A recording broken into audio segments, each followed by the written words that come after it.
हमारी आज की कहानी उन बच्चों के लिए जिनका पढ़ाई में बहुत कम मन लगता है, क्योंकि आपकी एक सोच आपकी लाइफ बदल सकती है। अगर इस बात से सहमत हो तो इस वीडियो को लाइक करके चैनल को सब्सक्राइब करके जरूर जाना। ये कहानी है एक बच्चे की जो 10th क्लास में पढ़ता था। उसका पढ़ाई में बिल्कुल भी मन नहीं लगता था और किसी को भी उससे कुछ उम्मीद भी नहीं थी, क्योंकि वह पढ़ाई में नालायक ही बहुत था।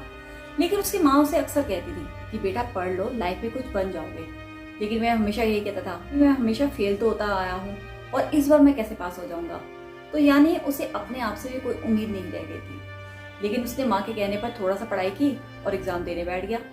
लेकिन इस बार रिजल्ट कुछ उल्टा ही आया। उसका इस बार रिजल्ट 90% आया। ये देखकर सभी लोग हैरान रह गए। उसकी क्लास के सभी अध्यापक, बच्चे सब हैरान थे कि इसका इतना अच्छा रिजल्ट कैसे आ गया।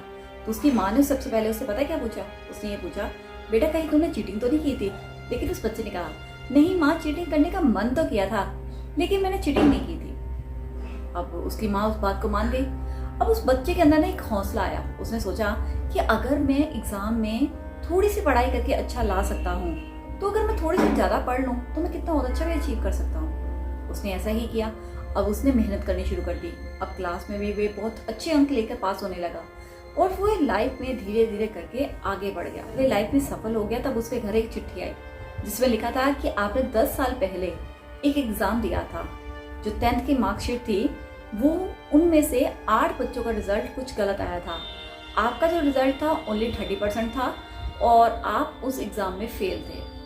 अब वो बहुत हैरान था, लेकिन उसे लाइफ में एक मकसद समझ लग गया था कि जो लोग मेहनत करते हैं वे हमेशा लाइफ में सफल ही रहते हैं। इसलिए अपने माइंड को ऐसा बनाइए कि लाइफ में आपको यही लगे कि आपने सफल होना है। और देख लेना कि आपकी जो किस्मत है ना, जो आप सोचते हो हम कुछ नहीं कर पाते, वो कैसे चेंज होगी आपको पता भी नहीं लगेगा। आपको मेरी छोटी सी बात कैसी लगी मुझे कमेंट करके जरूर बताएं। अगर अच्छी लगी है तो इसे लाइक और शेयर करके मेरे चैनल को सब्सक्राइब करना ना भूलिए।